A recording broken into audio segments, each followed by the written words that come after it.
Hello, everyone. Today, I would like to talk about two things. First off, I'm gonna talk about a build that I have developed for the past 3 months. This build, I think it's probably the most fun core necro build I have seen, well, I have played personally, because I don't really enjoy minions. I think they're kind of boring, and power core necro is kind of bad, to be honest. And I feel like this build is kind of unexplored, but it's actually really good. And I don't understand why a lot of people don't recommend it. Um, Maybe they don't know about it, but honestly, this is a really fun build that I'm gonna show you guys. And secondly, I'm gonna talk about some of the things that need to be changed about core necro. I'm not talking about trades. I'm not talking about weapons or utility skills. I'm talking specifically about Death Shroud, because Death Shroud is really outdated, um, and it needs changes so it gets you stuck, right? So it feels more fun to play. I'm not saying that it needs to be powered up or anything. It just needs a little bit more boost, right? To compete with the other elites, right? Because the idea with elites is not that they're a direct upgrade from core specs, but they're a different type of gameplay, right? Anyway, so I'm gonna talk about the build first. I started this build before the last balance patch, um, like big balance patch that they did for necromancer, where they buff soul barbs. I initially was using death magic, which is the build that I made that I was memeing on with the all reject scourge become core necro whatever video. That was me experimenting this build. And after that patch with soul reaping, now it became actually clear that it is completely 100% a better option from death magic, and death magic made it really awkward to use anyway because um, you always had the thing of like, you're gonna have like way too high toughness, and then you can't play, for example, raids. Even if I don't think it would be, I mean, it was fun. I did try some raids with it. I did wing 1 through 4 with Hornet Girl, and it wasn't that terrible. I did it with some friends. It was pretty fun actually. It performs averagely from 18k to 21. It is not the highest DPS, but it brings so much good utility. It is worth it, in my opinion. And that's the thing. The utility it brings is insane. Um, you can run transfusion. You can run rest utilities. You can run vampiric aura. You can run one well. You can run a lot of the necro goodies utilities that I think that are pretty good. So let's look at the build, right? So the build itself is this one, right? I spent a long time selecting the utilities and perfecting this. So blood magic is basically what gives it flavor, right? Because technically you could just run you can run death magic for like a small increase of damage, but it honestly isn't worth it in from most cases. So I just ran blood magic in general because I found it just more fun, and it brought more utility to my comp, right? It wasn't necessarily like, I'm just a DPS, right? But I could bring something else to the table rather than just DPS. So if you want to go full damage, you will go blood magic, curses, soul reaping. In blood magic for full damage, you can go blood bond, which is basically like a life steal. And the good thing about blood bond is that it not only gives you more damage, it's also a buff that it's a debuff that it's applied to the boss. So even your teammates get benefit from this, right? They get healed from this. Um, what else? You run by presence, so your team basically just has free free healing from Siphon and Blood Bank, which is actually ridiculously good. I don't understand a lot of the forum posters that say the blood bank is useless, because this grandmaster is actually crazy. Because if you have a good support, if you're getting constantly overhealed, and then you have signal vampirism, right? You're like pumping all the time. You basically have permanent 3 to 5k barrier all the time. It's crazy. You're basically like a scrapper. It's honestly amazing, and I love it. I freaking love it. I love this grandmaster. Everyone says like, oh, this grandmaster is terrible or whatever, but I personally think it's amazing. You can also take Unholy Martyr if you need Conde Cleanse or whatever, but I don't think it's that good. I think all the grandmasters are pretty good, but if you want to do a roll of a heal scourge, for example, you can run Transfusion and Well of Blood, and then you can hand rest people faster, right? Of course, it doesn't have the a lot of the healing power that it needs to like do like insane power reses like a normal heal scourge would. But you do have the utility of like, oh, I want to help rest people faster, or I need to, my team needs help, so you can just run this, right? You can also run Quickening Thirst if you need more mobility. I specifically like this trade in dungeons. This build is amazing in dungeons, because I did a lot of dungeons in this account because this is my free to play account, and basically I'll just run Corrosive Cloud and I will run Spectral Walk, and this was my bread and butter, right? I'll have Projectile Hate, I'll have Swiftness, I'll just have Conde Cleanse. It was amazing. Curses, you know the deal. The good thing, I'll talk about in a bit, but basically, it's like any Conde Scourge or Conde Necro build, right? That you go in, you apply Condes to yourself and your enemy, then you transfer them to do damage. It's basically Conde Scourge traitlines. But yeah, that's basically curses and soul reaping. Now, here's something interesting that I feel like a lot of people haven't noticed, or while it doesn't synergize that well with other with other necromancer elites, but with core necro, it actually makes the spec viable, right? So here's the thing: Target the Weak has this thing where 13% of your percentage in precision is turned into Conde damage, right?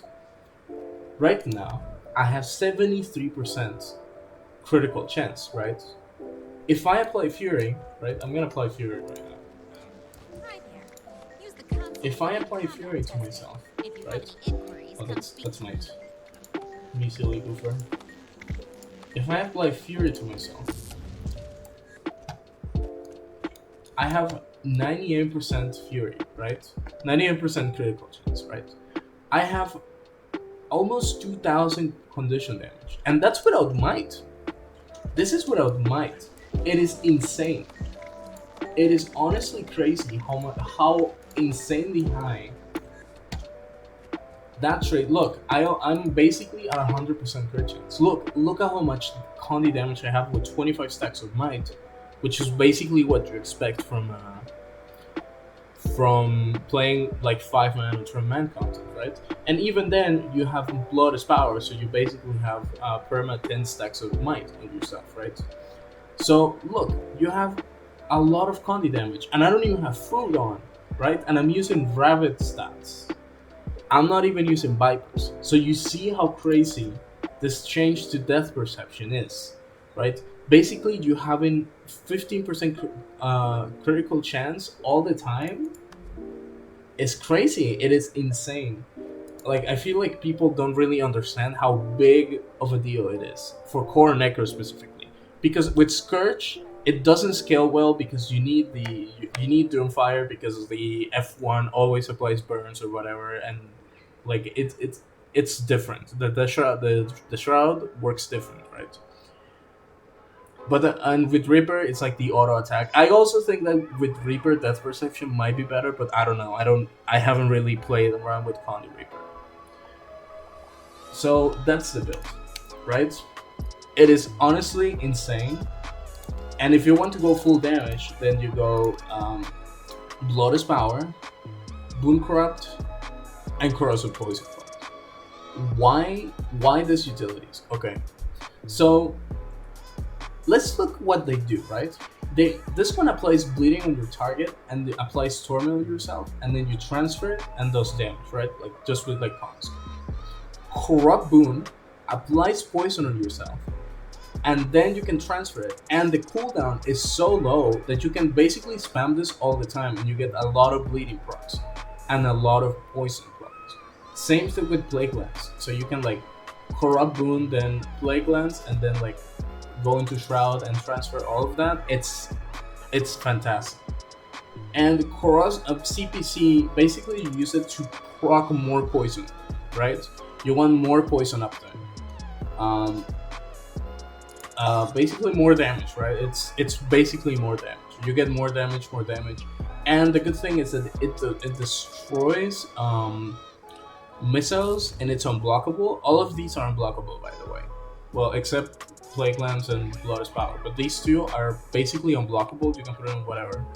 If you are fighting a large group of enemies, or you need like the AoE, or like you need to spread your conditions, that you take Epi. Now, Epi did get nerfed, but it is still decent enough to make it work. So yeah, you can also run. Like if for example, if you are in like a heavy condition fight and you're lacking cleanses, then you can run Wallace Power, and it will convert conditions into boons for up to 5 people. So it is incredibly good. What else can you run here? You can run Spectral Grasp. You can run Warm if you need mobility, or you can just run Spectral Walk. You know, you have a lot of stuff on Necro, right? You have a lot of good stuff, good utilities. So that's the deal. Now, for gear, we're gonna run as a free-to-play, because this account specifically is free-to-play, right? All of it, I have grinded all of this. This is not optimal, but I used it because it was a drop, so, you know, you might as well take it, right? But basically, you want full Rabbit gear. Rabbit is the best one. Someone in Reddit did the math, like, years ago, with the reason of why Rampagers is actually worse than Rabbit for condition builds. You essentially get less condition damage if you take Rampagers, because you get more precision, right? Instead, and you get power, and power is not that great for this build. Like it doesn't really matter if you're free to play. If you don't have Vipers, right? If you don't have expertise or whatever. So you might as well get full Rabbit, go full Condi damage. Sinister is also not that great, because again, it doesn't really scale that high with power damage. But if you do have expansions, go with Vipers. Vipers is the best gear. I did the full. I have a full golem run that I will put at the end of the video to show how much damage it does with Vipers. You will also use a specific food that I will put in the screen right now. This food will increase the amount of torment that you apply, because with Sigil of Tormenting, every time you auto attack or every time you use your Shroud skills, it will apply Torment every 5 seconds. So it is really important to keep up your Torment with those in mind. So yeah, that's basically the build. And now I'm gonna talk about the main thing about Shroud. So Core Necro Shroud is very interesting compared to like Reaper or like Harbinger Shroud, right? So what that Shroud needs is it basically needs power creep, right? That's what it needs. So for example, take the Shackles, it needs increased torment, definitely needs it. It needs from two. It needs, I will say, from 2 to 4. Um, Obviously, it will stay the same in PvP, right? Because then it will be ridiculous to have that amount of torment. Even though torment doesn't really do that much damage anymore in PvP. But yeah, life transfer. I think that the skill is actually the your best skill in the best skill in core necro. This is the best skill. It has a 4.0 coefficients, by the way. 4.0. It's insane. So basically, what you do is that you combine Tainted Shackles with Life Transfer, right? And also, Tainted Shackles does have a coefficient. I think it's like 0.8, something like that, because it does an explosion when the effect ends, because it does have an effect, right? When the effect ends, it has like an explosion. The explosion should be like at least 1.0. I feel like the explosion doesn't do enough damage. Like the damage is okay, but it needs to be higher. Um, Doom, I think this skill is awful. I think they should put Doom instead of Doom. They should put Wave of Fear into it. Like right, we have Wave of Fear. Um, this is an aquatic skill. I know this may sound like copium, but look at the difference between this skill and this skill, and they have the same cooldown, by the way. This has a 5 target range, right? And this only does 67 damage, right? This has like a 0.2 coefficients, like a 0.2 or something, 0.15, something like that. It's like extremely low, right? Coefficients, and it's only one target. But then you have this underwater skill that's does 2 seconds of fear, that does the same amount of fear, and it's 5 targets. And the funniest thing of all is that it has higher coefficients than the land version. ArenaNet, what are we doing? Like, just put Wave of Fear into Doom, right? And the animation is not even that different. Like it's like a wave thing, and then it does like an oceanic animation, like a wave kind of animation, like an ocean wave. I will put a GIF or something on the screen. Like, it is ridiculous. Like, why isn't this on the land version? Why isn't this skill the land version of it? I don't understand. I will also think it would be fantastic for World versus World, because it will give a different role for like core necro, right? Um, Even PvP, I think it would be pretty cool. It would be like a cool spice up, right? It could have like a CD increase or something. But I think that will be awesome if they put this skill into the land version, right? Um, Dark Path, Dark Path is interesting. What I think it needs is a little bit. The bleeding is fine and the chill is fine, but it needs a coefficient increase because the coefficient is pretty low. It needs a little bit of bump up, and it needs an animation change because the skill says that it is 5 targets, but the when you apply the skill, it only applies to one target, but it actually hits multiple. So it needs like a small explosion or something, like a small dark radius around the target that it applies. Because if, for example, if I'm standing here and let's say I get attacked, right, with that skill, then everyone around me currently, right, because I got attacked, everyone around me gets targeted with that skill, right? It's not that it's only me. So it definitely needs an animation change, in my opinion. It definitely needs like a small explosion, so it indicates that the enemies that you're hitting around it, right? That's what I mean. It doesn't really need anything else, and a little bit of a coefficient increase. Now, lastly, this is a hot take, um, but this skill needs to be changed. Like, this auto attack is terrible, and I mean it with the clearest intent of wanting the class to be better. Because even with power builds, right? The coefficients, even if it has high coefficients, the projectile is way too slow to keep up your DPS, right? And it should be it should be way faster. It should be as fast, for example, as rifle and engineer, right? Not as fast as the old one, but like with two shots, right? So what I had in mind is like the first attack.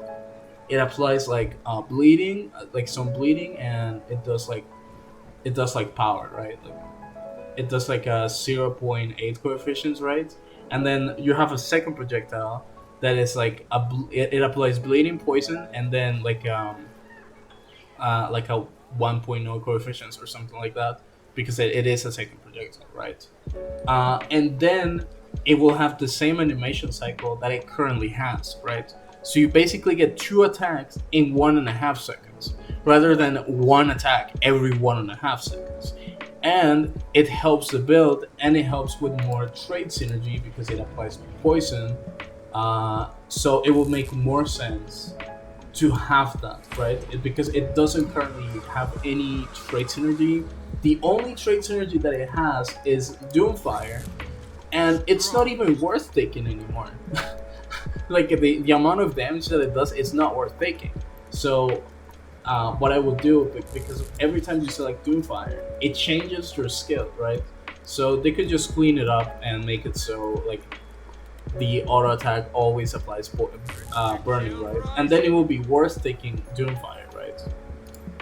Maybe, probably not. So yeah, those are the things that I think that will be better for Core Necro in general. I don't think Core Necro needs anything else.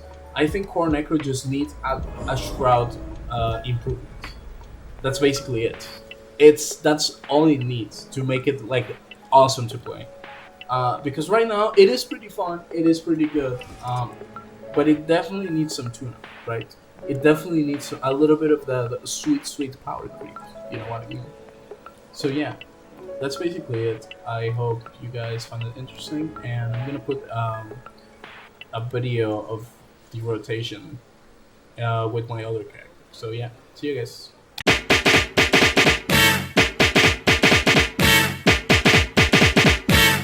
Girl, I must.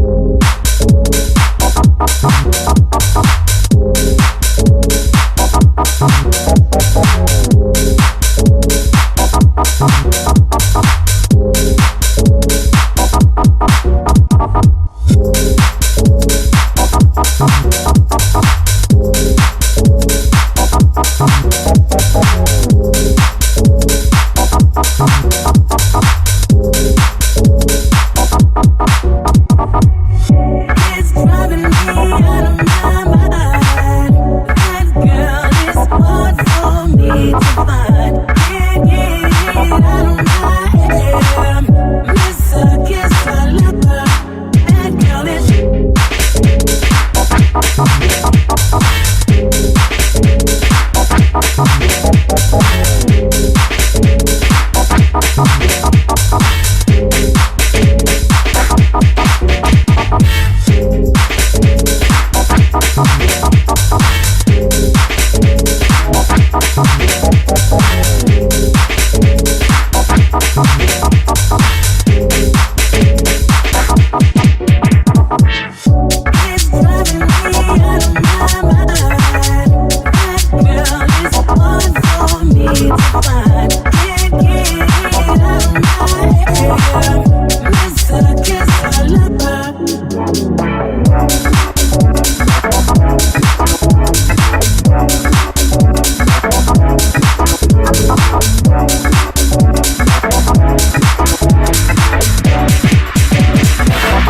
Girl, I must.